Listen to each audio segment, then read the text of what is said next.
Director madam.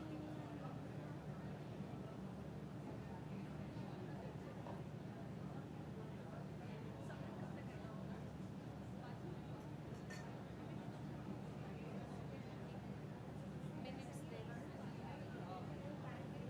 बेटा सबको भेजो ना अंदर.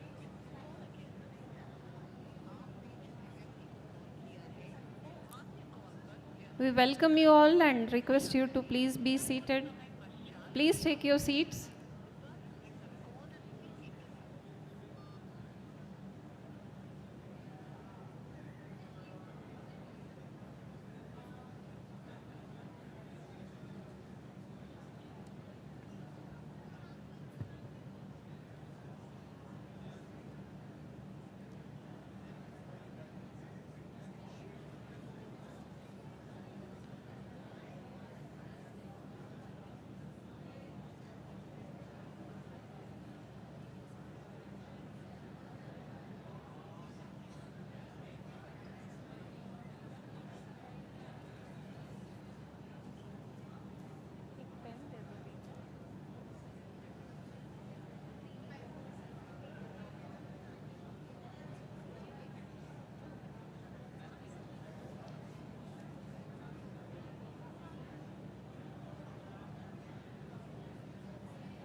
Sir, if anyone is standing, please make them come inside.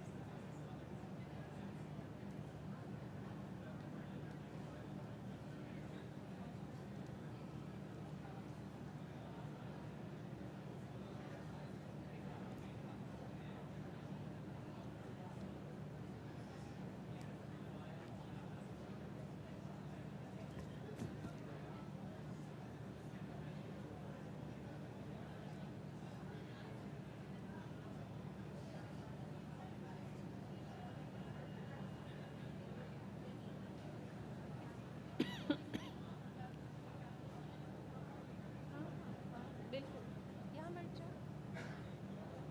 बैठ जाओ. इस चेयर को थोड़ा इधर खिसका लो. ऐसे नहीं देखोगे तो बस ये लोग बंद हो जाएंगे. बैठ बैठ बैठो बैठो बैठो.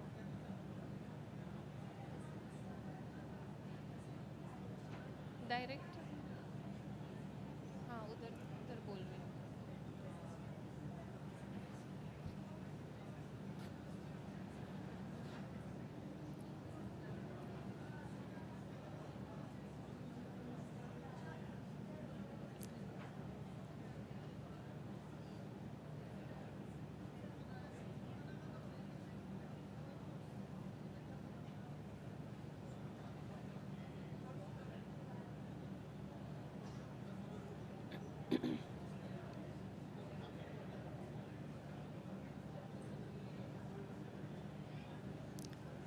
Namaste everyone.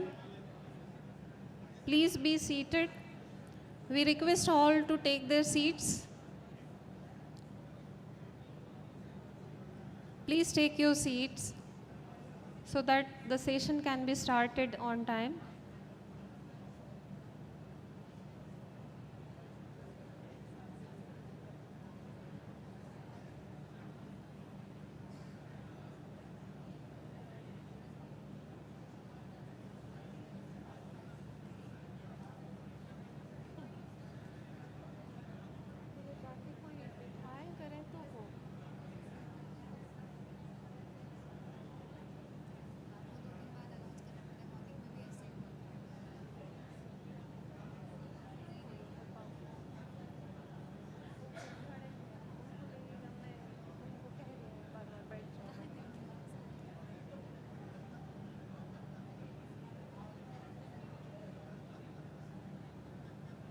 We request all to please come to the Dhanvantari hall and take the seats.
Yes, ma'am.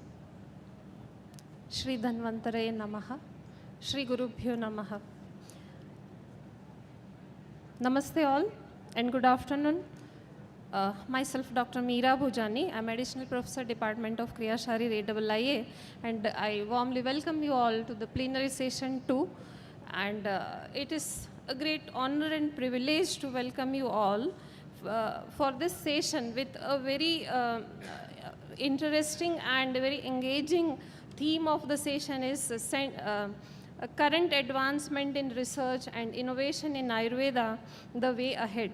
So as we gather here today, before we begin, I would like to invite all the panel speakers, plenary speakers of the day. Padma Bhushan Professor S.K. Sareen sir will join us very shortly.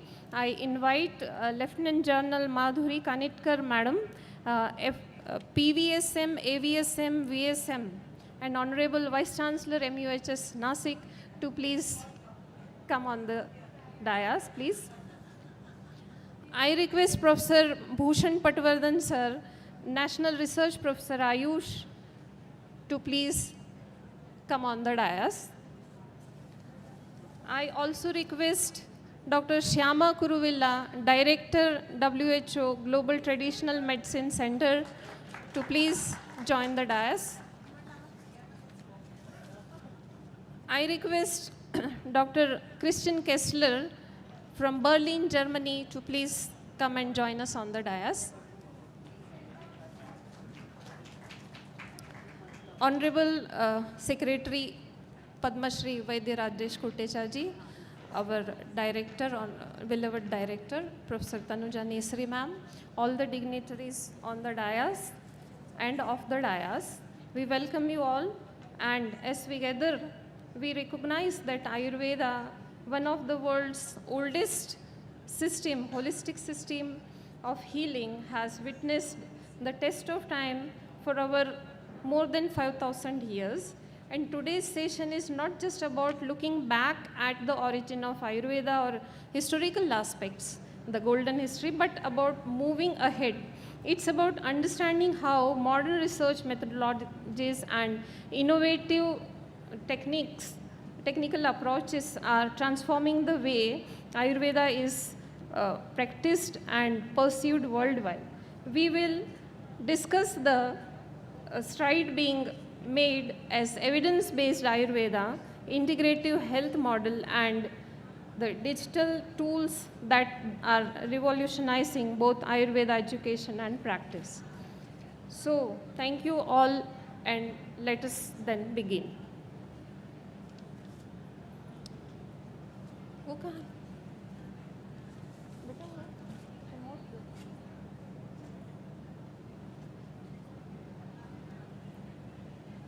So we welcome all with the green wealth, and Sareen sir will be joining us very shortly. I request our beloved director ma'am, Professor Tanuja Nesri, to please come and do the honors to welcome the dignitaries with green wealth.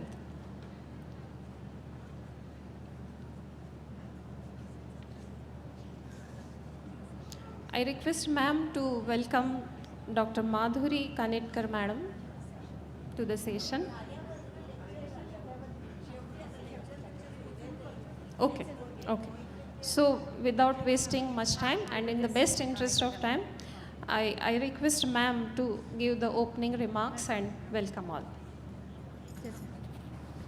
Yes, we welcome Honorable Secretary Vaidya Rajesh Kotecha to this very important scientific sessions where all the dignitaries on the dais and off the dais, we are eagerly waiting, and thank you sir for gracing this occasion.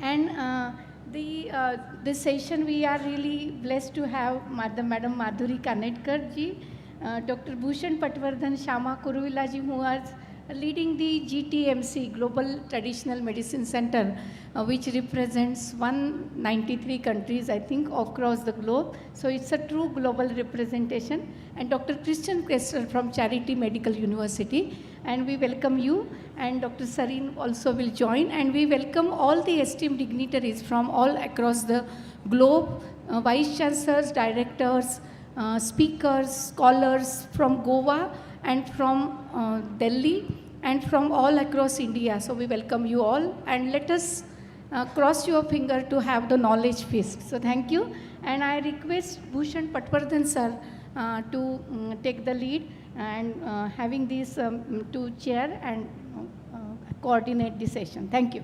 It is over to you, sir. Thank you. Thank you, Tanuja ji. First, let me introduce quickly the first speaker. As was told, Dr. Sareen will be joined shortly. Our first speaker is going to be Lieutenant General Dr. Madhuri Kanitkar. Dr. Madhuri Kanitkar is currently Vice Chancellor of Maharashtra University of Health Sciences. She herself is a specialized medical scientist or physician scientist specializing in pediatric nephropathy.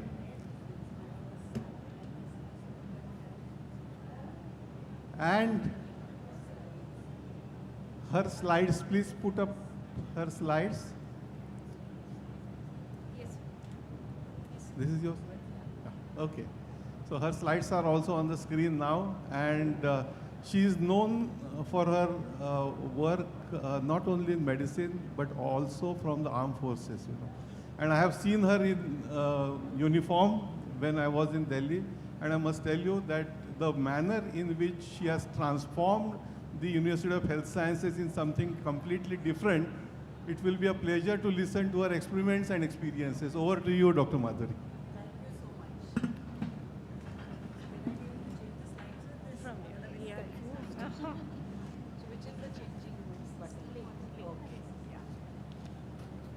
Thank you so much, Dr. Patwardhan. Honorable Secretary Vaidya Kotecha ji, Dev Pujari ji, Dr. Nesri, and all my fellow panelists. Firstly, I thank Dr. Tanuja for inviting me to share my experience and experiments at the Maharashtra University of Health Sciences, which I took up as a challenge. After 39 years as a veteran in the military and retiring as a Lieutenant General, I thought we need to bring a change with integration. And that is where, and I thought the correct palette was a health university. So taking that, I start with quoting our role model, Dr. Abdul Kalam, who was our president, saying, learning gives creativity, creativity leads to thinking, thinking provides knowledge, and knowledge makes you great. So let us together be creative and see how we can bring about a change.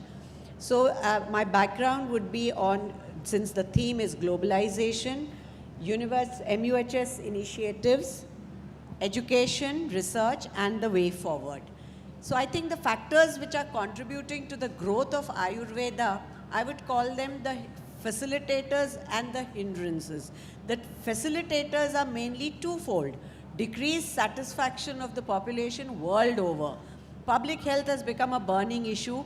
There's a changing disease spectrum with age being a huge, huge burden. In the resourceful countries, there is an overburdened system with long waiting as in the NHS. Insurance in the US is a double-edged weapon. And there's a shortage of human resource with aging populations. In this, India is great. We have 65% of our population below 35 years. In resource-limited countries, people are losing faith in curative medicine, escalating out-of-pocket expenses, and limited facilities in the public sector. And opposite to that, what good is happening is an increased awareness. The Ayush Ministry is dedicated to promulgation of scientifically based Indian knowledge systems. There's a rapid increase in awareness with all the social media, International Yoga Day, our Honorable Prime Minister himself taking the lead. Increased opportunity for training. I think that forms a crux of any globalization and commercialization of brands and products. The aid which is happening is what changes over the years have happened to Sanskrit now Ayurveda going to the world is a better outreach due to the digital world and improved attitude towards sharing. Language is no more a barrier. Like I just discussed in a panel discussion, In addition to that, we have a holistic approach. People are now moving from illness to wellness. They practice pluralism. Even in India, whatever we say, people prefer to practice pluralism. There's a wellness diplomacy by the government, and there are aging nations with changing disease spectrums. So there's a need for urgent interventions that prevent or slow the accumulation of metabolic and molecular damage associated with multiple chronic diseases. I've been a pediatric nephrologist, and I know the role of prevention and retarding. So very correctly, we say, swasthasya swasthya rakshanam, aturasya vikara prashnanam. But what is happening in real practice is there are silos. There is a triangle where health education is happening in medical colleges, Ayurveda colleges. The health research is happening in laboratories, and public health is in the hospital. Even in our own country, they do not talk to each other, and there is more stress on allopathy. Will not find all the solutions. And the biggest challenge is when we look at the trained manpower available, which we discussed in the education round table that we had, look at the traditional medicine. For every 6 people trained, there's only 1.9 which is correctly qualified. So this is a huge challenge. So with that background, this was pre-existing knowledge as I served and had the opportunity to serve on the integrated medicine with Niti Aayog and so many. So this was why one of the reasons I took up the challenge to take on health education and bringing about a change through education at the national level, and thereby we can go globally. We are the largest state health university established in 1998, 25 years old. Today, 586 affiliated colleges, and as I speak, we'll be hitting 600 soon. And look at the numbers, 62 medical and 111 Ayurveda besides all the other colleges. So what was my plan of action? A vision, which was put across as a vision document, which was put in the public domain with targets and deliverables in a general military fashion that I went about to achieve that. A belief that health is a national priority. We have a huge motivated human resource.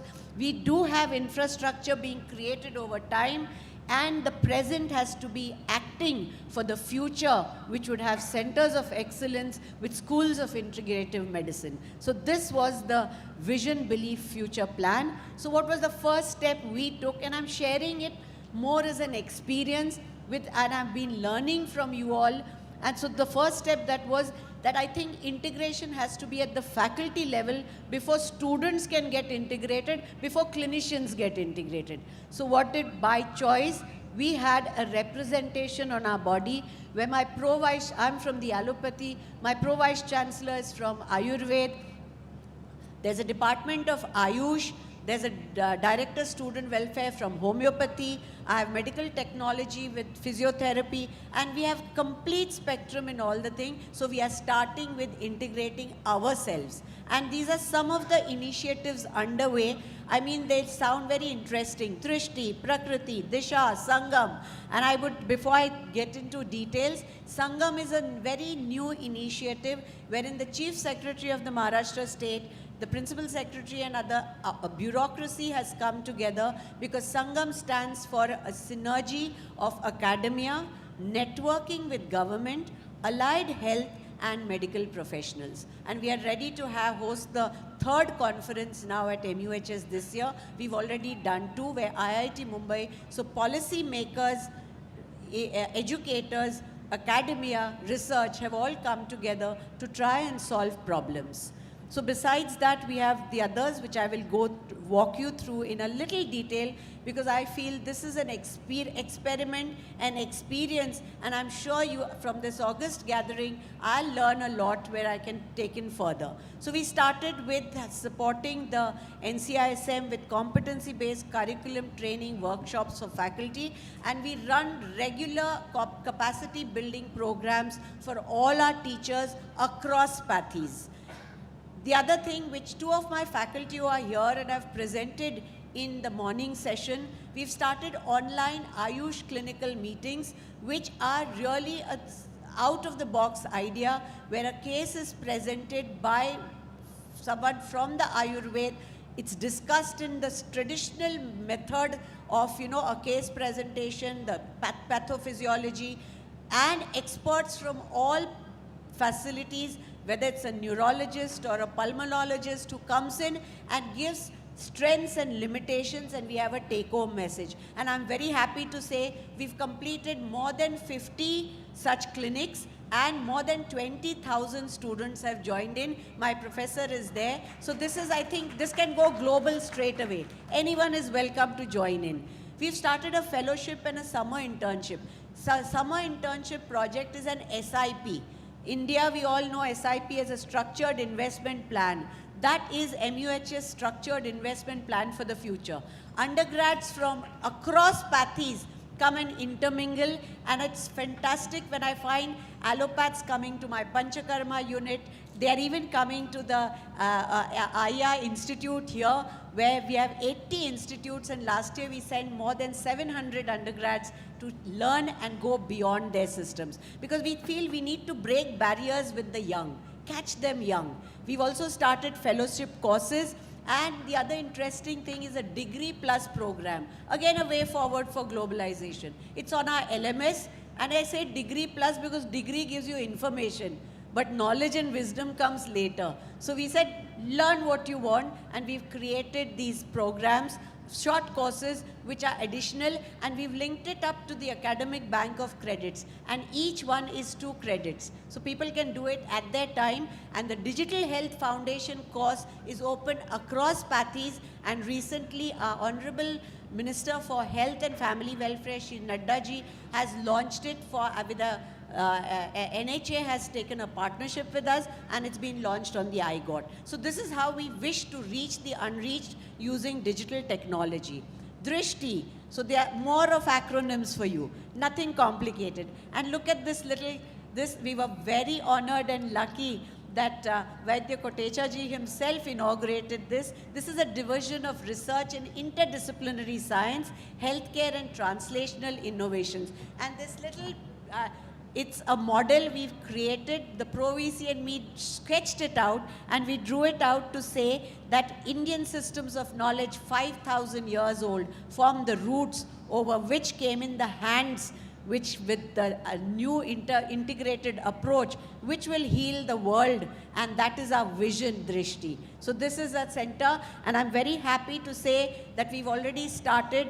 We got 2 large projects from the Central Council for Research in Ayurvedic Sciences, and I'm again very proud that we are the first, all the centers for this project we finished recruiting in both 100% and are being monitored top down. Another randomized open label thing for type 2 diabetes, where Aya has also joined, and we have 5 centers which have joined in, which is something phenomenal, because this is a picture which shows a true handshake, where you have allopathy and Ayurveda who sat together. Top endocrinologists, Ayurveda specialists have developed the protocol, which is robust, and absolutely this thing for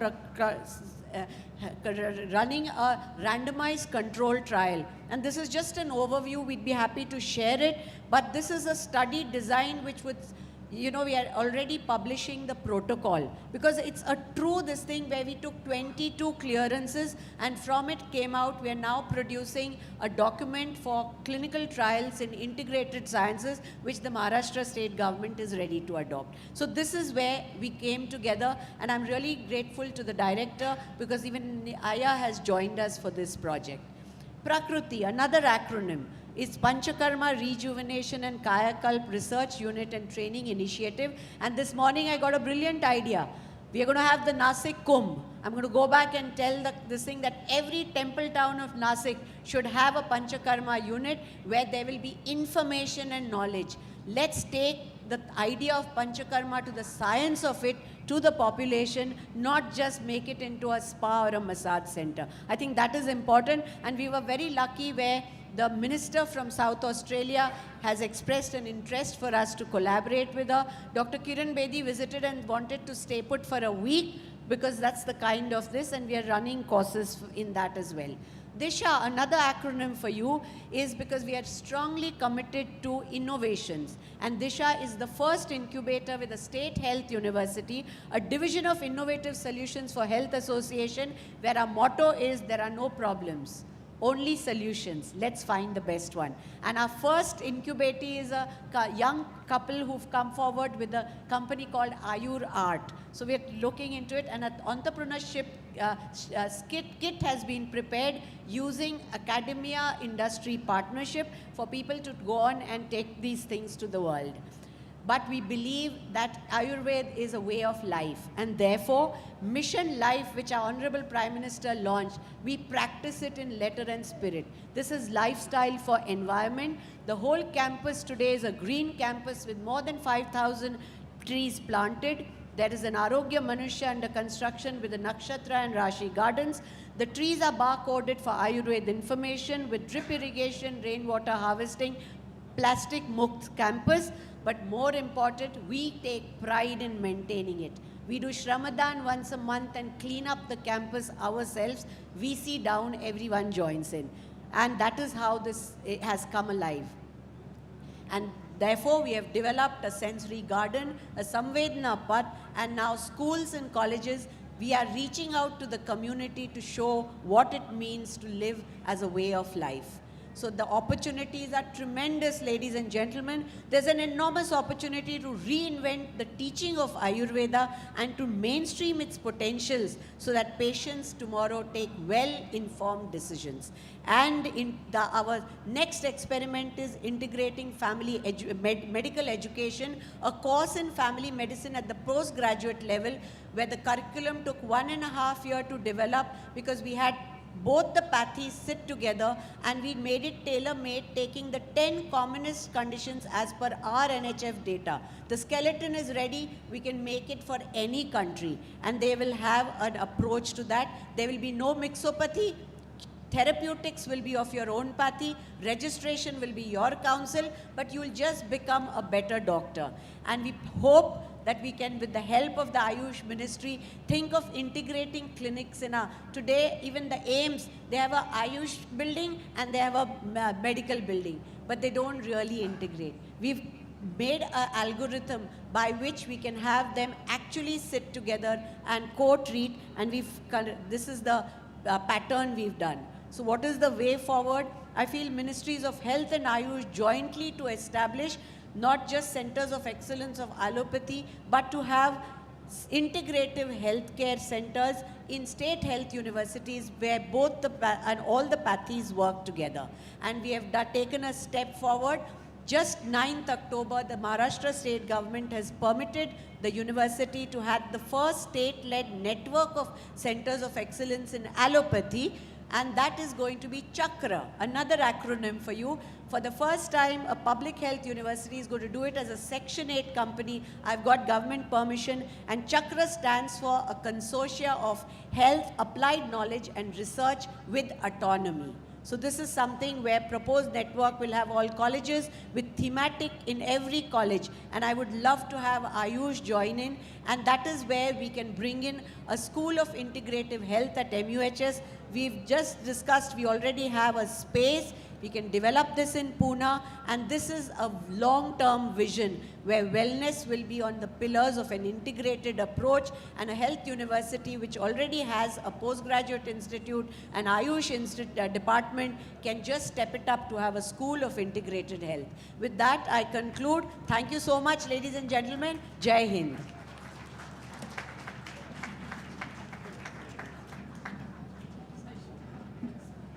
What a powerful speech, you know. Let's give her a big hand again.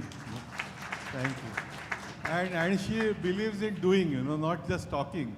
So what she actually talked, everything has been done on that campus, and you will see complete transformation. And some of the experiments which she had done, Shama, yes, I must tell you that in India this has never happened. Although we were working as a policy think tank at Niti Aayog, which she was member.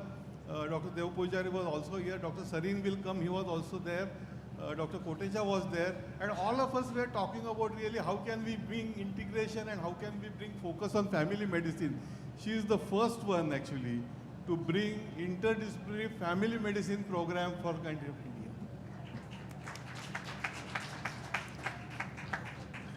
Sarin sir has come? Okay. So Dr. Sarin is already here. Where is he? He's just coming. So in the meantime, I wanted to tell one more thing about Dr. Kanetkar. She finished before her allotted time.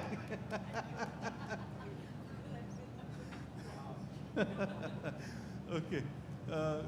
Why the Kotecha, you know, when he visited their campus and when actually, for those, my foreign friends, they may not know, in India we have a system called University of Health Science for every state. So all the medical colleges, all the Ayurveda colleges, all the homeopathy colleges, all Ayush colleges, they come under one umbrella of this university, and she heads that university as a vice chancellor. So you can imagine the numbers she talked about, you know, are mind-boggling, managing these kinds of numbers. Earlier, this university used to be like an examination body, and that was a big challenge for her to transform that into a true university. In a record time of 3 years, she could do that. Not only that, see, she talked about silos also.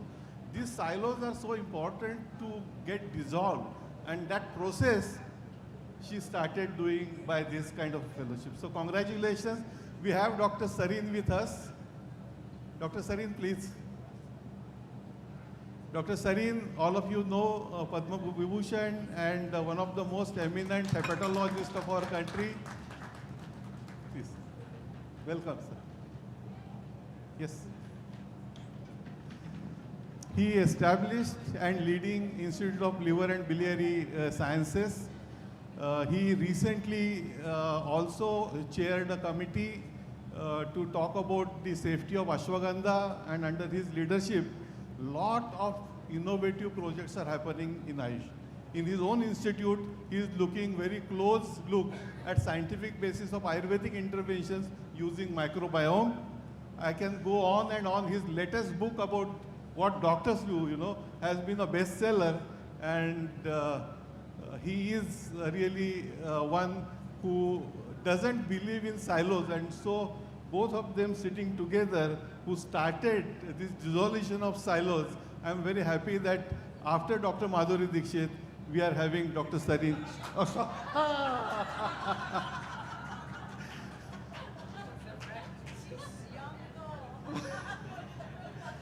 Madhuri Dixit is one of the top heroines of Bollywood.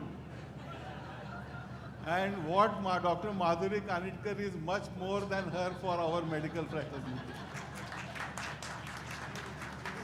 And I have seen this mistake being done by many comparers even before. So she is right. Thank you very much. Over to you, Dr. Sarin. Dr. Sarin.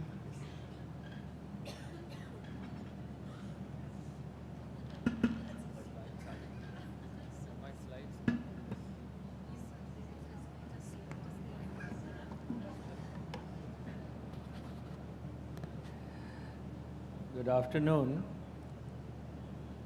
It's an honor and privilege to be here in this very prestigious institute on a very important conference. I respectfully thank Kotecha Saab, Dr. Tanuja, and all the other organizing team, and also for your kind words, Dr. Bhushan Patwardhan. After coming here, I saw some very interesting things. Before I forget, I will tell you. I asked Dr. Tanuja, and it is for all those who are working here, can you tell infallibly his Prakriti is Pit or Vayu? Well, you may discover I am Human Genome Project came in 2000, March 2000, Science published Human Genome Project. And in 2 months' time, US started computational biology. A computer scientist can become a biologist, and a biologist can become a computational guy in 2 months' time. And it revolutionized all of us. September 2024, phase 2 of Human Genome Project has started. Phase 2 of Human Genome Project will involve genotyping 80 million people in 100 countries. So what you were telling me, precision medicine and Prakriti, we should do here in India using your terminologies. I'm not on the slides, I'm just telling you what came to my mind. So this is Human Genome Project 2, globally the biggest project to change medicine, which came in September. So India may contribute 5 million people, 500,000 South Indians, North Indians, 500,000. So if you have 5 million people, this diet, this food, you can convert that into which Prakriti they are. And this may be a game changer in personalized medicine. Anyway, I come to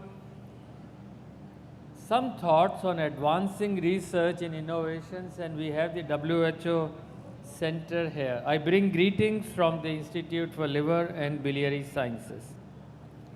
What are the challenges which Ayurveda is facing? As a doctor, medical guy, lack of standardization, all of you agree, insufficient clinical evidence, quality control, the drugs work slowly, and lack of global recognition. Somebody says good, somebody says not. Regulatory gaps, limited insurance, and potential of drug interactions. I'll try and briefly, and I know you have a molecular biology group here, I would like them to comment. So how do you identify herbs and standardize cultivation? So human DNA, everybody has a DNA fingerprint. That's how you catch hold of criminals. That's how you catch hold of those who are lost or dead. So human DNA, everyone has a different fingerprint. Similarly, plant DNA has a similar fingerprint. How do you do it? So you take an unknown organism or a plant, extract the DNA, barcode it. Please see carefully, barcode the DNA, you sequence it, and then a database is prepared. In this database, you have DNA, and then you put up the plant. What you need to do, millions of plants have to be sequenced for their DNA, put them into barcode, next plant comes, you put it, and you know what is what. Maybe you're already doing it. You're doing it?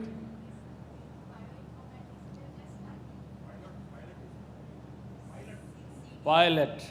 So at least the first step is taken. So I am in sync with you. The advantage is high accuracy, very quick face recognition, plant DNA recognition. And you can do many samples, fungi, contaminants, everything. Now, people say, oh, this is contaminated with mercury, contaminated with lead. All right. You have a tool which we call inductively coupled plasma mass spectrometry. This is a different thing than MS. Inductively coupled mass spec. What do? You take this substance, put it into 10,000 degree temperature, the atom is converted to ions. Atom is broken into ions, and then you find out the mass ratio of the ion. So what is this? Is a method mass to charge. Every ion has a charge. This is the mass, this is the charge, mass to charge ratio, this is the substance, this is the chemical. And you can make a bank of this very clearly. This is ionization mass analysis, and this is available at ILBS if we can be of any use to you. Third, you have plants, juices, natural stuff. People say, what is the ingredient? All right. You can do chemical fingerprinting. Did I change it? Sorry.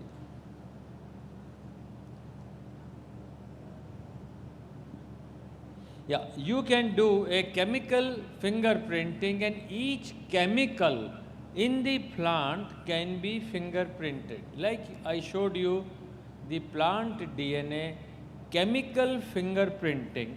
So what are the techniques? Liquid chromatography, LCMS, all of you use it, NMR, and GCMS, gas chromatography. And I'll show you some example of this. Here you have the sample, plant sample or whatever. You find out the ion, the mass analyzer, detector, and the computer. It will give you the metabolome. For example, how many of you are using singhadas, eating singhada? Tell me. Singhada. अरे पीछे वाले नहीं खाते सिंघाड़ा, खाते 100% खाते. Now what does singhada have? How much magnesium? How much calcium? You don't need a doctor. You just say, yaar, have 5 singhadas and you are okay. Have radish, mooli. How much benefit of mooli is unknown, immensely useful. So what I am trying to tell you, you can give metabolome, lipidome and proteome. Let me show you something quickly. So you will have, let's say Giloy, you want to study, and I'll come to Giloy, how many alkaloids, phenols, terpenoids and others, and hormones. Not the human beings only have hormones, and you know better than me that plants have hormones. They also speak. Let me give you example of Giloy. Now here is Giloy tablet. We couldn't get the original. Now what are the metabolites and which metabolite has analgesic and anti-inflammatory property? This is done at our place. You say Giloy is good, but what in Giloy? So this is conosine is the alkaloid known to have analgesic property, and now we are doing the validation through the literature. Now some work which we have done, I have not updated it. You would like to see what we are doing at ILBS. One is my favorite area and Bajji's favorite area, Virachana, purgation therapy. All right. And we were supported and guided by AIMS Ayurveda Delhi, All India Institute Delhi, and also CCR IAS. And our aim was, what you do Virachana, you do your way, we will tell you what are the bacteria and what happens to the gut. So they selected the subjects. Who is healthy was very challenging. So we had to see no fatty liver, no diabetes, no blood pressure, cholesterol. Finally, a healthy subject is taken, and then Panch Karma was started. Now, there are more than 2,000 bacteria in the gut. Half of them cannot be cultured. But let me tell you one single point is 16S RNA gene. DNA nahi, RNA. 16S RNA gives you the bacteria. 18S RNA gives you fungi. We did only bacteria, 16S RNA profiling. So this is what happens. This is pre-Virachana. at baseline. And these are the different SNE, PANAM and whatever are the features. But see the number of DNA and the bacteria somewhere around 200 nanogram per microliter. But once Virachna goes and the guy has loose motions 15, 20, the bacteria almost disappear. You make a human being as if he is a germ-free animal. There are no germs. What a beautiful way of making you healthy. You remove all the kind of bacteria, and these are the ones which go up and these are the ones which go down. And then post Virachna, different phases, what happens. I'm just giving you a snapshot of what Virachna or purgation therapy for centuries, such a powerful unutilized tool. I'll go on to Indian foods and Ayurvedic drugs briefly. We all say Mediterranean diet, very good diet. You will have low cholesterol, you will not fall ill, and your heart will live long. All right, let's see what are the, this is a project which the Ayush Ministry allowed us to work on. I'll not go into details, but can you reverse the fatty liver into healthy liver? Which are the Indian protective diets? Then if you have protective diets, can you become healthy?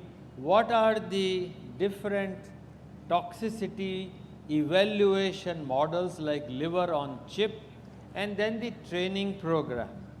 Very briefly, we worked on Indian hepatoprotective diet, and we chose mustard oil, milk and buttermilk and curd, mung sprouts, wheat and pulses, no eggs. No eggs. All right. Let's see further. And I'll come to very quickly, I know I have limited time.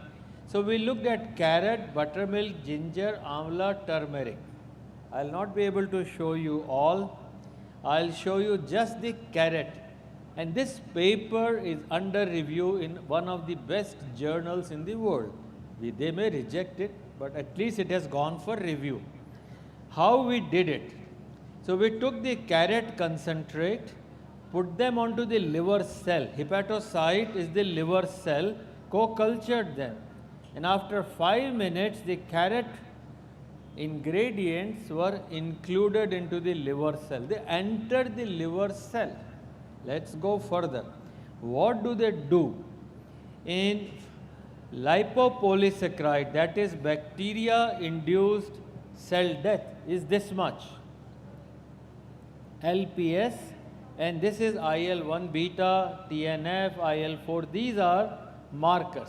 In 30 minutes, carrot starts decreasing IL-1 beta, TNF alpha. And the anti-inflammatory good things for you start increasing, IL-4, IL-10. Don't you think carrot is a good thing? All of you who would like to eat carrots, raise hands. Carrot, healthy. But let me show you something more interesting. What it does is, carrot, it apoptosis. Apoptosis is a way by which cells die. It decreases apoptosis, BCL2, regeneration markers, and other regeneration markers increase. Carrot regenerates at least your liver cells. All right, I'll rush through. A multi-omic strategy to understand Ayurvedic drug. I only showed you one, chemical fingerprinting. I'll briefly touch upon, let's say you want to study Giloy or something. You do metabolome, lipidome and proteome. Now this is a very complicated diagram, but it tells you that the metabolites in Arogya-Vardhini, Giloy, Guduchi and Shilajit, these are 4 commonly told, and they were provided by All India Institute Ayurveda.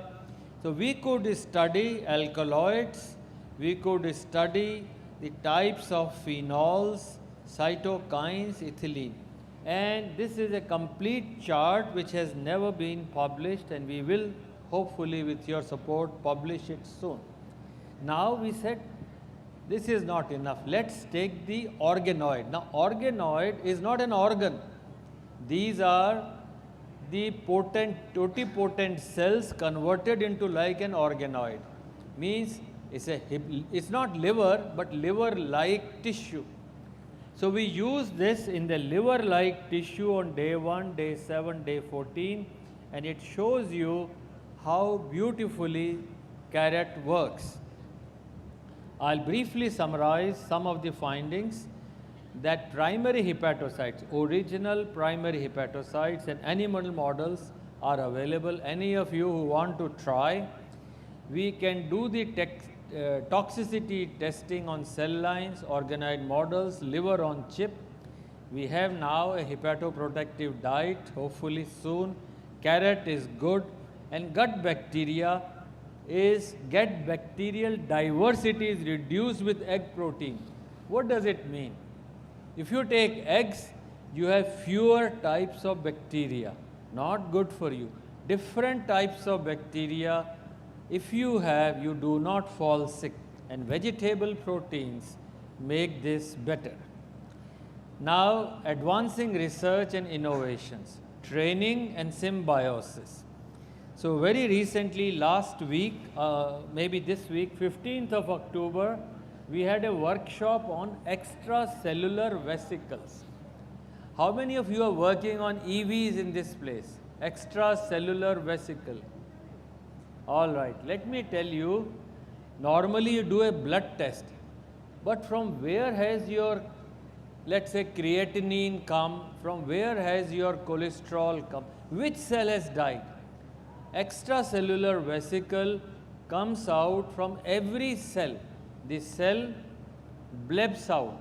You know, the margin of the cell comes out in the blood. We specialize in telling you this is from brain cell, this is from heart cell, it is from your lymphocyte. From where has the cell come? So extracellular vesicle is a classical way of readout of injury. So what it does is a method of showing you how we can do. And I was very lucky that Professor Upadhyay was able to join us, and 21 people from Ayush came.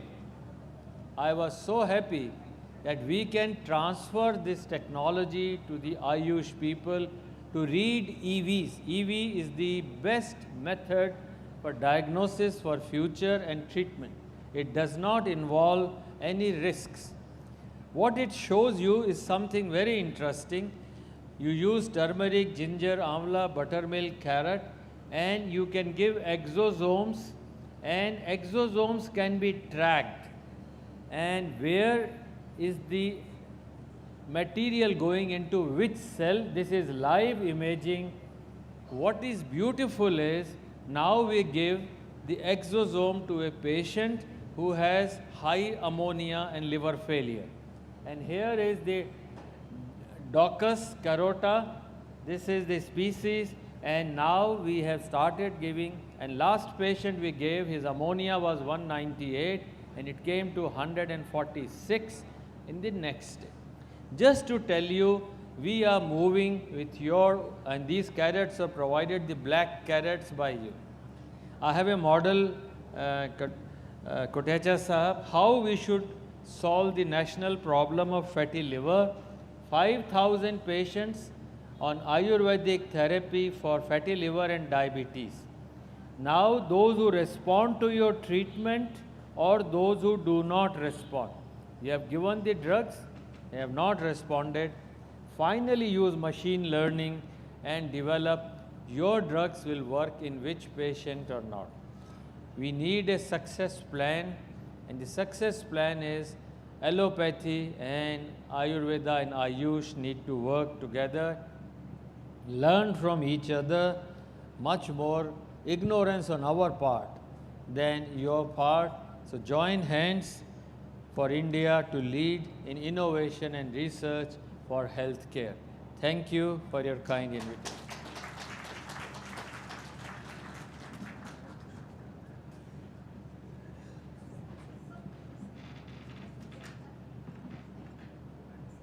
thank you.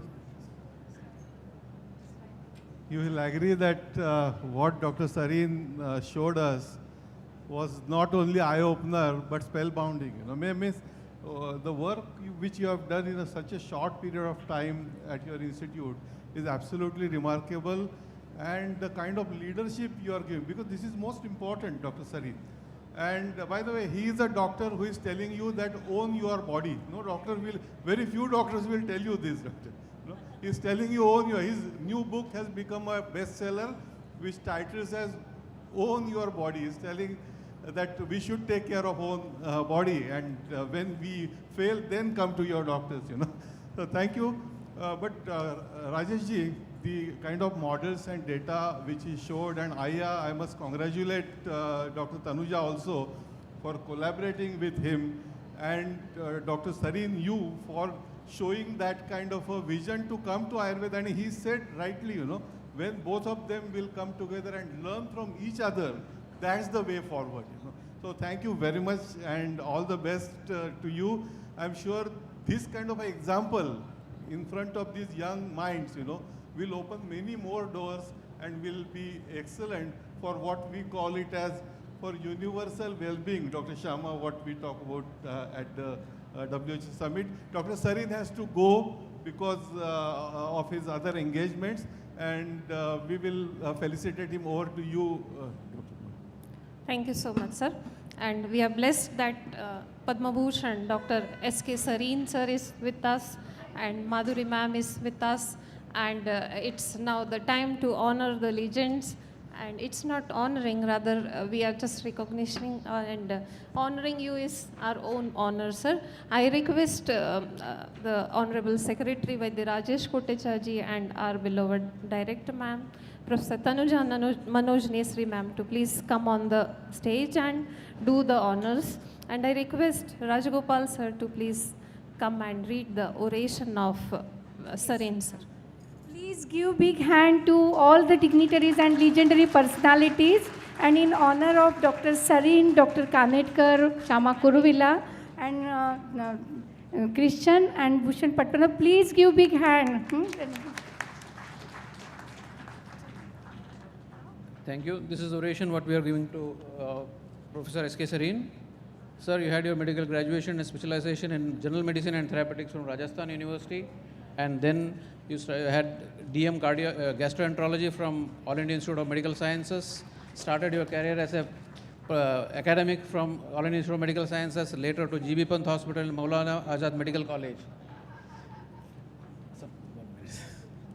You are the most eminent clinician and translational researcher in the country, a very skilled liver specialist, a gifted teacher, a frontline researcher and educationalist, worked at national and international levels in the treatment of liver patients. You have 850 publications. You yourself is an institution, sir. You have 72,225 citations, 13 books, 116 H-index publications, and 90 chapters. And many of his publications are chapters and textbooks today in Asia and the West.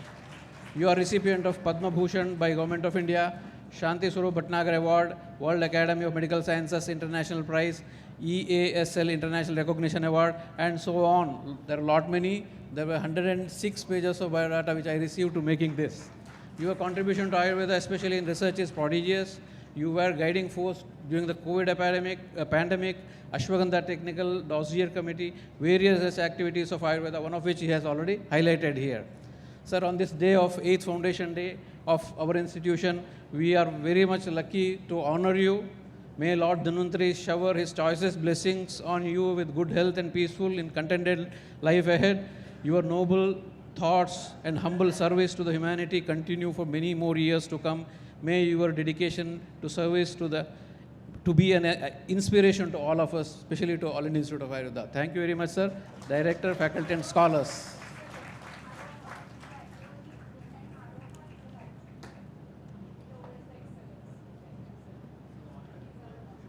Thank you, everyone.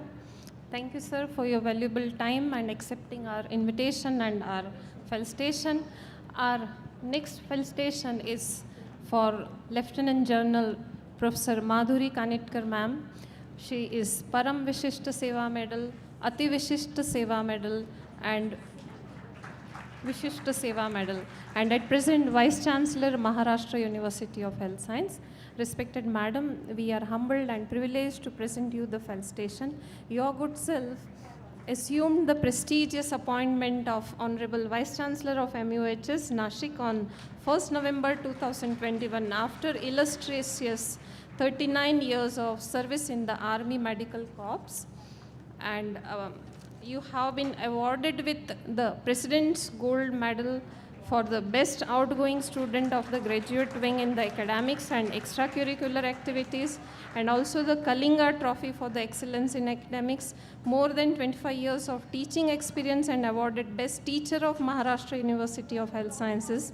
You have been awarded in the GOC in C commendation card once, and the Chief of the Army Staff commendation card 5 times, and for the illustrious and distinguished service you have been decorated with Vishishta Seva Medal, Ati Vishishta Seva Medal, and Param Vishishta Seva Medal. Recognizing your academic and administrative capabilities, you have been appointed as the Vice Chancellor of the Maharashtra University of Health Science, and your developmental initiatives in the university we all have seen through the presentation. And we pray Lord Dhanvantari to shower all his choicest blessings on you with good health and peaceful and contented life ahead. Let your noble thoughts and humble service to the humanity continue for many more years to come. Thank you so much.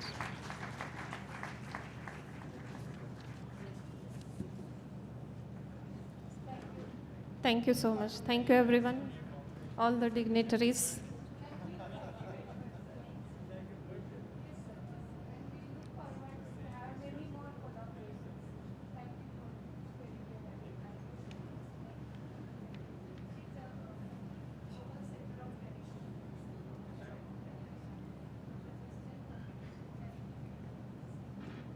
Thank you, respected Sareen sir, for joining us. Honorable Secretary sir, Director ma'am, and to take the session ahead, I once again hand over to our Bhushan Patwardhan sir. Over to you, sir. Thank you. In the same league, we have next speaker, and I ended my last session with, when I was talking about Dr. Sareen, with the term universal well-being. And the champion for universal well-being at WHO, who is leading the center, the new center for traditional medicine established at Jamnagar, Dr. Shama Kuruvilla. Dr. Shama Kuruvilla is outstanding medical, not only scientist, but medical thought leader. She is a policy person, and I keep on learning policy matters from her on many occasions, and she has given a fantastic leadership for creating this center at Jamnagar. Let me tell you that creating such a center in a time in which it has been created was absolutely unimaginable at that time. It is so difficult to get through all, and for the first time, friends, I must tell you that at WHO, all the WHO divisions are now linked to traditional medicine. This has happened for the first time. Last year when we had a global summit in Gandhinagar, we were so happy to see all the divisions, including innovation divisions and all divisions of WHO, coming together for the cause of traditional medicine. This is true integration. This is the true spirit of going to future of medicine, and this is the true spirit of working for the universal well-being or planetary well-being, what we call it. Over to you, Dr. Sham.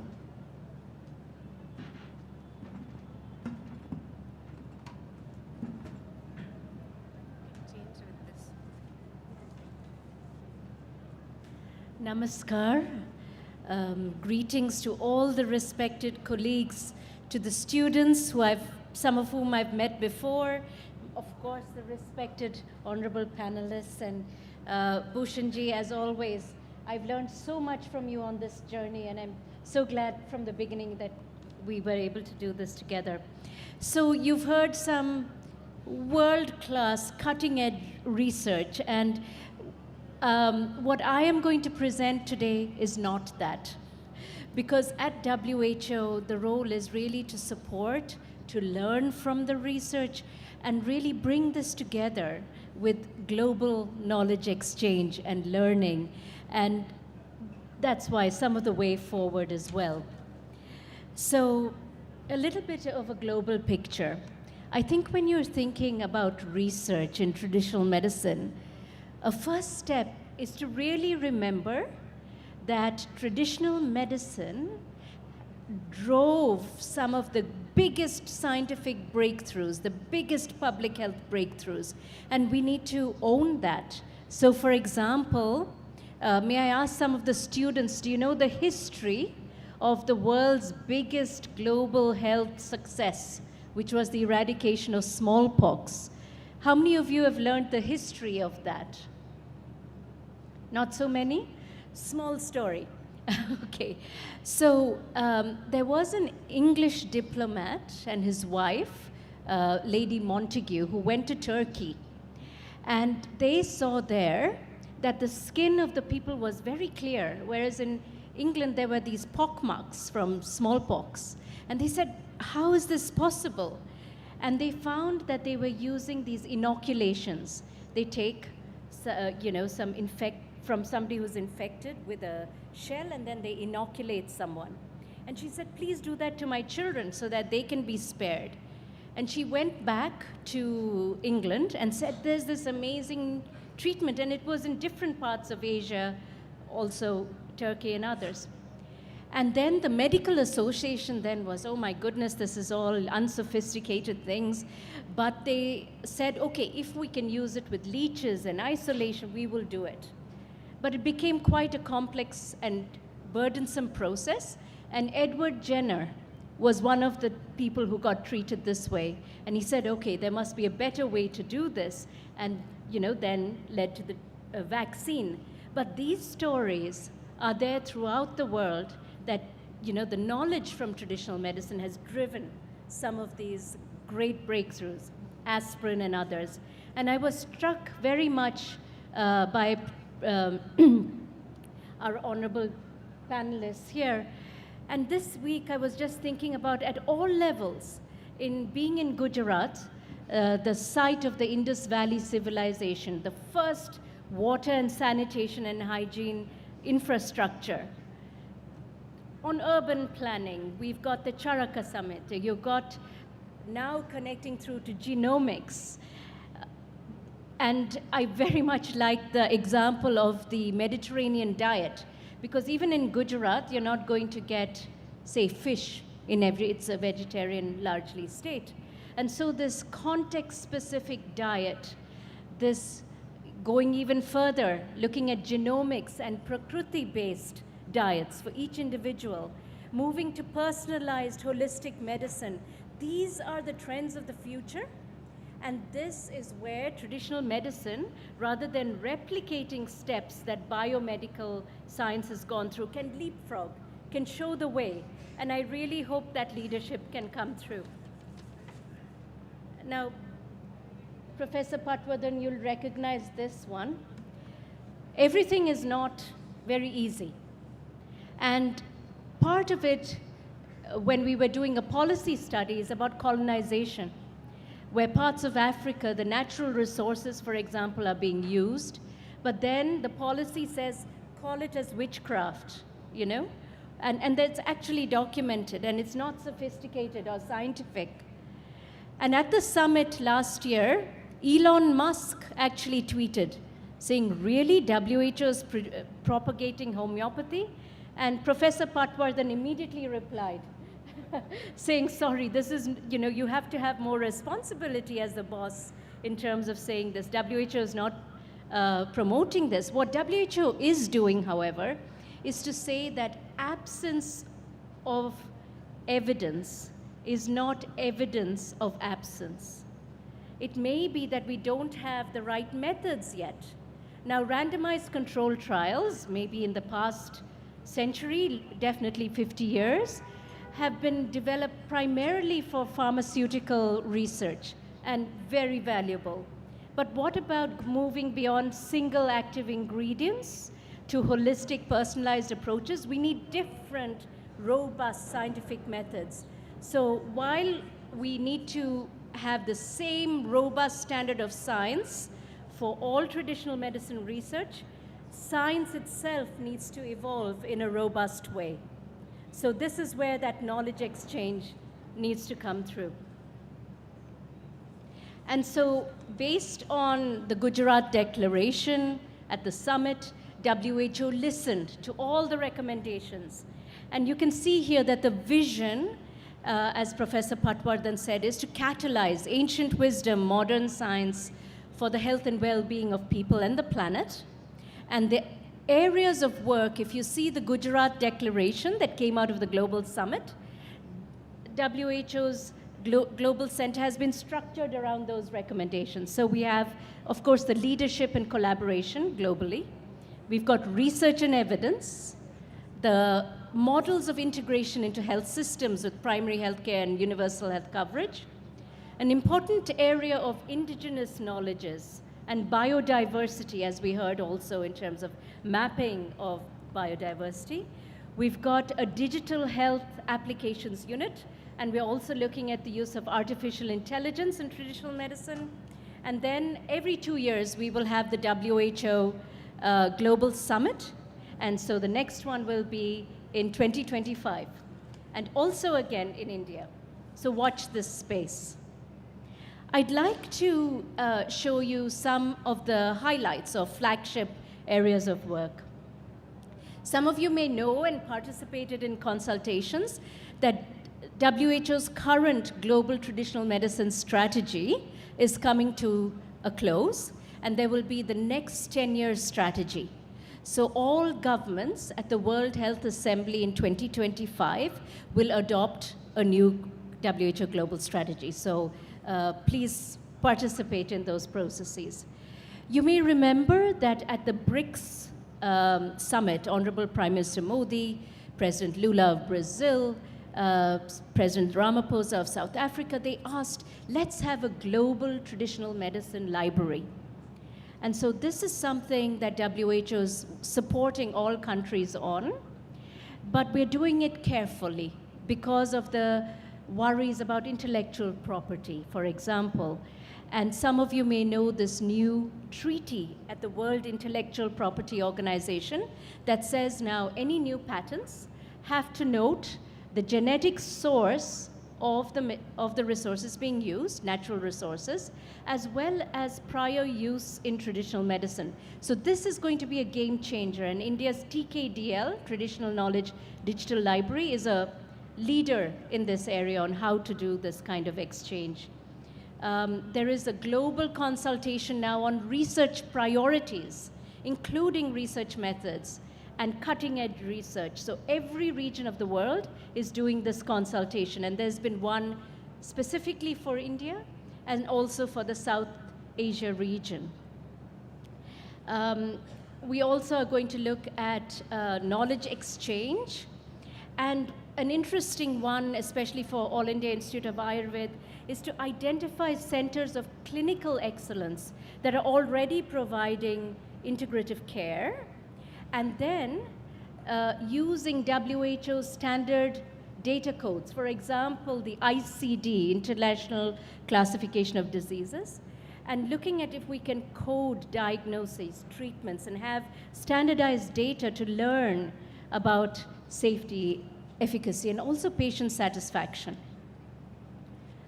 At All India Institute of, at AYA, just last month, we had a global expert consultation on the use of artificial intelligence in traditional medicine. And so this document will be released next month.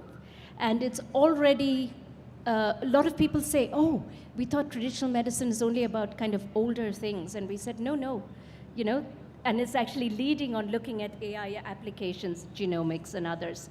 But at the same time, being aware about the ethics, the governance, the safety of artificial intelligence. And this is WHO's role as well. And so, in terms of advancing research and innovation, I just wanted to highlight that I showed you different highlights, flagship initiatives. I just want to flag one thing with Professor Patwardhan and others. We've just, actually this is coming to you as advance news. On November 1st, there will be a call for papers on traditional medicine research in the WHO Bulletin, which is a journal series. And this will be launched at the new Global Summit next year in 2025. So I do hope a lot of you over here will submit papers to this issue. And as I said, November 1st, it will be published. There are many ways to get engaged with the global, WHO's Global Traditional Medicine Center, as across leadership, the summit, research, and I hope that we can set up a lot of these collaborations. So I just want to thank you. There's a QR code here. We have a website. Thanks for all your leadership, collaboration, and look forward to working with you. Thank you.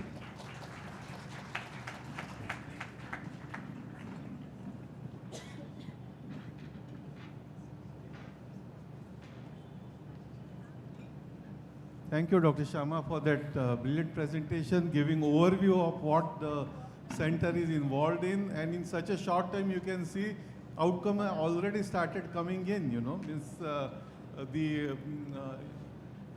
AI-based and traditional medicine, you know, means these two are extremes, but they are being linked through the WHO center. So congratulations, and thank you for coming here. Thank you, sir. And with these knowledgeable insights from you, sir, and ma'am, we request you to please accept the token of gratitude AII is providing for your valuable presence and the insights. And I request Dr. Bhushan Patwardhan again to please do the honors for Madam Shyama Kuruvilla. I request others also to please join. And yes, our director ma'am is also here. Please, ma'am.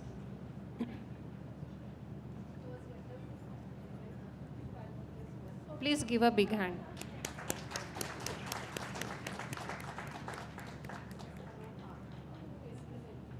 Ma'am, Madhuri ma'am, please.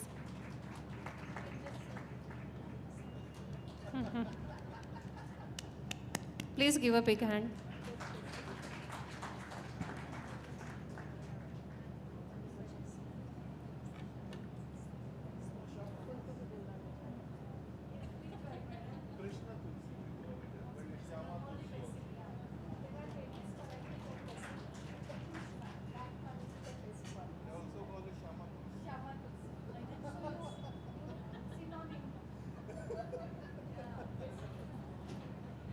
Thank you, everyone.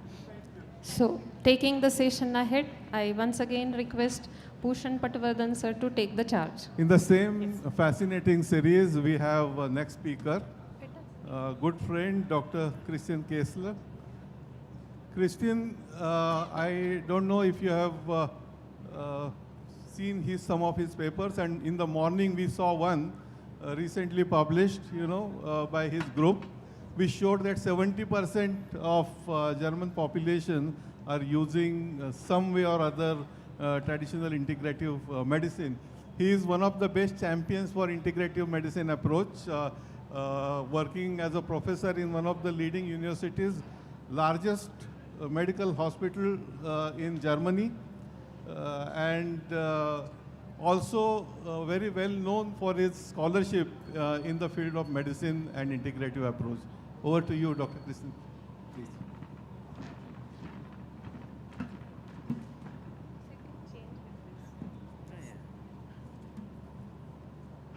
Well, ladies and gentlemen, Professor Nesari, Secretary Kotecha, dear colleagues on the panel, colleagues of the dais, dear students, it's a real great honor to be here today. I'm actually really stunned about this super excellent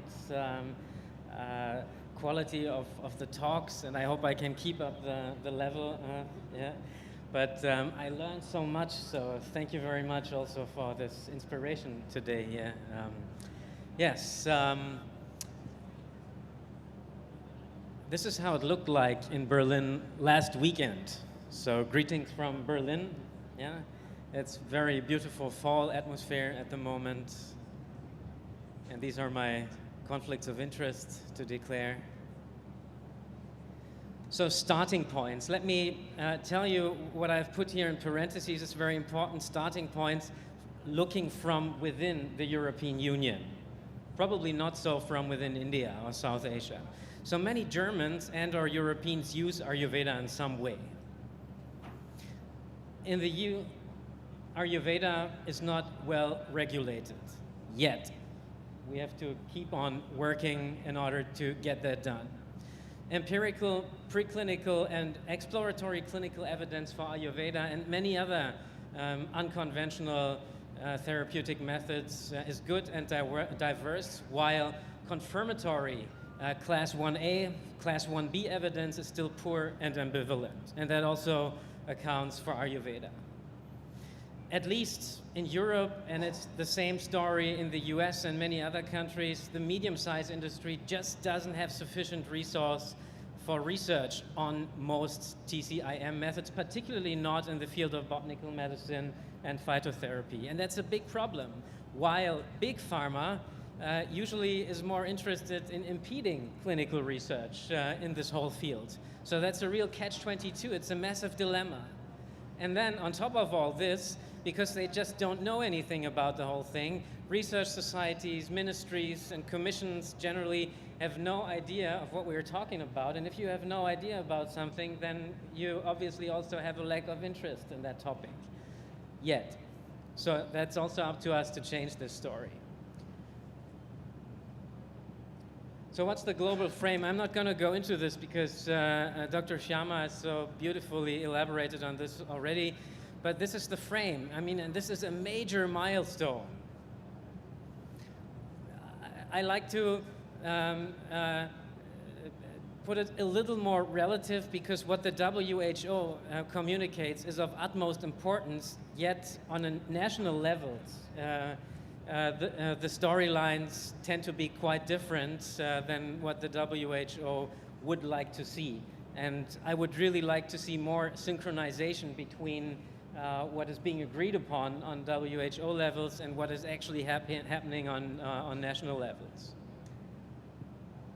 And it's really wonderful that India is taking a lead here. I mean, obviously, we have a big bias here, but I couldn't imagine a better country to lead this whole process than India. So thank you very much for being so engaged here and for taking this up on your, on top of your agenda. So what about the German context? And the German context is also, to a large degree, sort of a template for the European or the EU TCIM context. Georg Seifert already showed this slide this morning, but just to repeat it, and Bhushan just said it, this is an online representative survey that was published at the beginning of this year from our working group. 70% of participants, and this is representative for Germany, say they have used TCIM at some point in their lives. I mean, this is massive. This is not a colibri phenomenon. This is a big thing. And 32% even say that they have done so in the last 12 months. And they use it on all different kinds of diseases. I'm not going to go into this because of a lack of time, but as you can see, you know, there is no exclusion of diagnostic clusters. You know, it covers everything.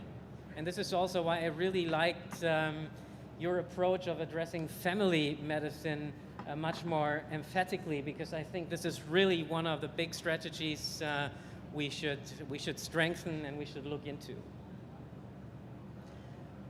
This slide is also very interesting because if you ask the Germans, and we have done this, how they would like to see TCIM in relationship to conventional Western medicine, most of the people will either say as a complement or in combination with conventional medicine. So you will hardly find people who answer this question, how do you see the relationship between the systems, as either or, but most people want a close relationship of conventional medical approaches and TCIM approaches. And I was really moved of your talk, Professor Madhuri, because, you know, what we're talking about, integrative medicine, sort of more romanticizing on it in many Western and European contexts, you're putting it into place and action. And I really humbly, you know, applaud you for having done so. And I think that really serves as a role model, not only within India, but also on a global scale. Because it's not only talking, but it's acting. So, integrative medicine, I'm not going to go into this because we've heard enough of it. So an interim conclusion about TCIM in Germany in 2024 would be that the utilization of TCIM in Germany is high. And it's among the highest utilization patterns on a global scale. TCIM is not at all a marginal phenomenon in society, and that also includes Ayurveda. I'm going to go into more detail soon. And as I showed you with that figure, cooperative models are predominantly preferred by the German population and are not being perceived as opposites. So the Germans do not perceive conventional Western medicine and TCIM as opposites. So in this way, Germany might serve as a template also for other countries in Europe and beyond. So what about Ayurveda in Germany? We also included a module on Ayurveda because, you know, Ayurveda is my preferred field of research, and this is why, you know, I really forced an Ayurveda module into it because I really wanted to know what's going on, yes. And you can see here that 9% of Germans say they have used Ayurveda at some point. This might seem like a small figure to you, but it is not. It's actually a big figure. And 9% are 9%. And that means that almost 1 out of 10 Germans actually have a concrete personal experience with Ayurveda of any kind. I'm just going to skip this. Interestingly also, what people answer when you ask them, what do I associate with Ayurveda first and foremost with? And this is really interesting, and I think this is a result of many people that have been working with Ayurveda in Germany and Europe for the last decades. The first association is surprisingly Indian medicine. I wouldn't have expected this before we did this survey. And this really shows that the perception is changing outside of India. And wellness is also there, and that's not at all bad, but that comes in second place, surprisingly. While the primary access point remains sort of the wellness universe. This is also very interesting. Do you think that Ayurveda has any medical therapeutic benefits? 100% in this room, of course, would answer this with yes, no doubt. But that's not the question. You go on the street and you ask common Germans, and you will receive this answering pattern. And it's encouraging because it also shows that, you know, we see 9% having used it or using it, but many more Germans seeing a potential medical benefit. And so there's a lot of space for further development. I find this super interesting. Would you describe yourself as spiritual? And if you compare non-Ayurveda users of this population with Ayurveda users, you will find a huge difference. This is a highly significant difference, and this is really one of the very particular variables that define Ayurveda users. It's spirituality and your self-description of describing yourself as being a spiritual person. So to wind this up, if you go to Germany, based on this online representative data from a very big nationwide survey, you will find this profile. So the typical Ayurveda user in Germany will be female, between 20 and 40 years old, has a positive attitude towards TCIM, an above average educational level, stemming from a guiding or leading social milieu, tends to be spiritually affine, is more likely vegetarian or vegan, and nutrition is giving significant importance. So what are the problems in the transition from empirically based to evidence-based TCIM? Heterogeneity of methods, methodological challenges. I'm not going to go into this. We have had this several times already. And a lack of research funding. And this is a particularity for Europe, because we do not have Ayush, we do not have CCRIS, we do not have AIIM.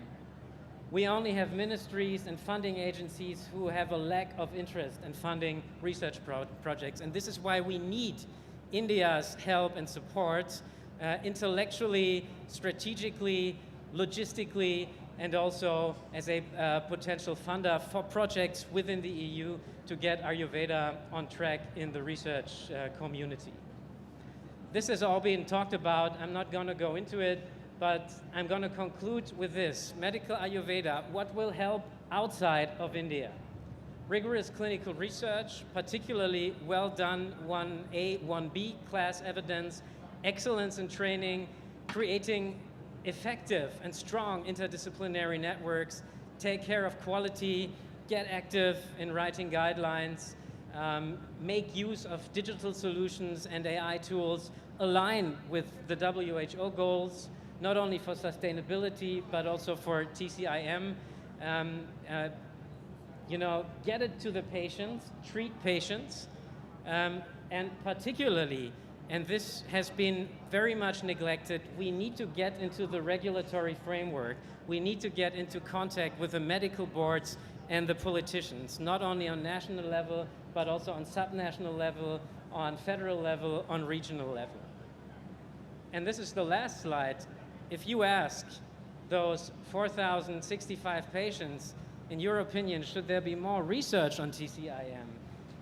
You will find this answer. And this is not surprising, but this tells you, the people out there are very much aware of what TCIM is. And they want to see more research. So we're not only doing this for ourselves, but we're also doing this because our patients are asking us to do so.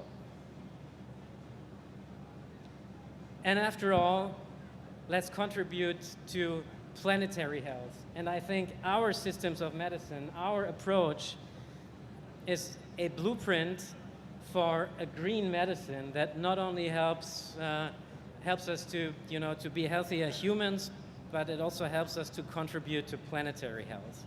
So with that, thank you very much for having me. Thank you, Dr. Christian. And you very rightly said that planetary approach is extremely important.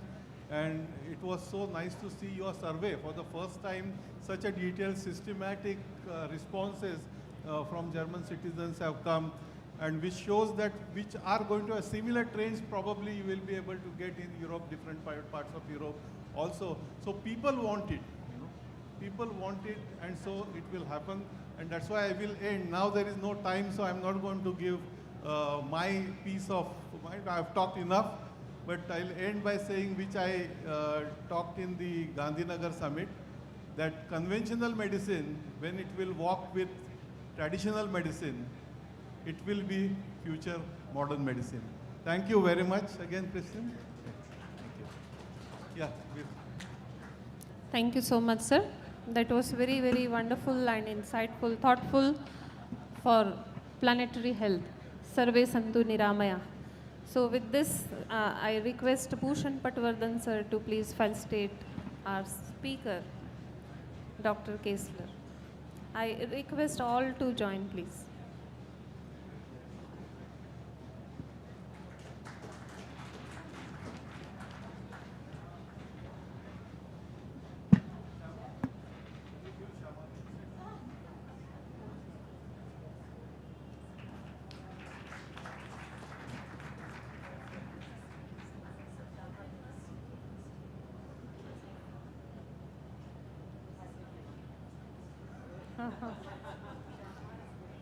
A big round of applause, please.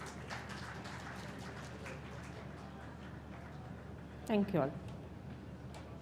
And last but not the least, we are all eager to listen from Bhushan Patwardhan sir, his insights and remarks? No, we concluded because there is no time. The next program is starting and the security already Okay, has sir. started coming Okay. in.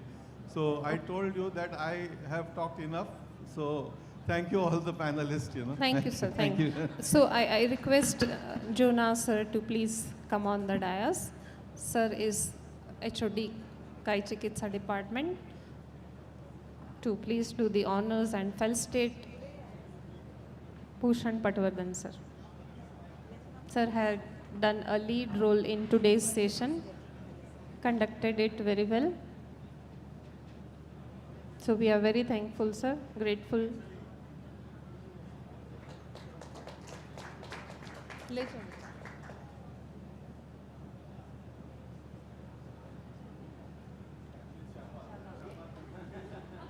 Please give a big hand, please.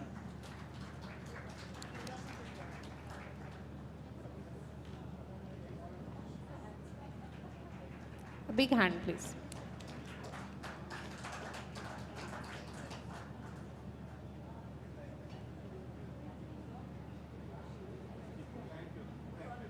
So with this, thank you everyone. And before concluding, I once again request Jonah sir to propose vote of thanks.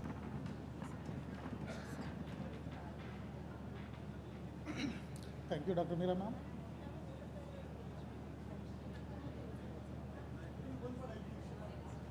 And all the panelists and international speakers, national speakers, and all the experts of Ayurveda and the lovers of Ayurveda, as the time is crossing, so that I finish it in one word.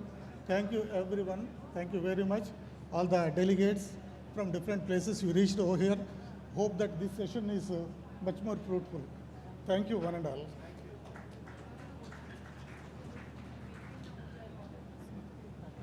So with this and with the permission of the chair, we announce this plenary session to be over, and we request all the plenary speakers to please be seated in the hall, and please be careful to submit your TA and boarding passes and all these things to make the smoother going on. And there's a small tea break of only 10 minutes, please.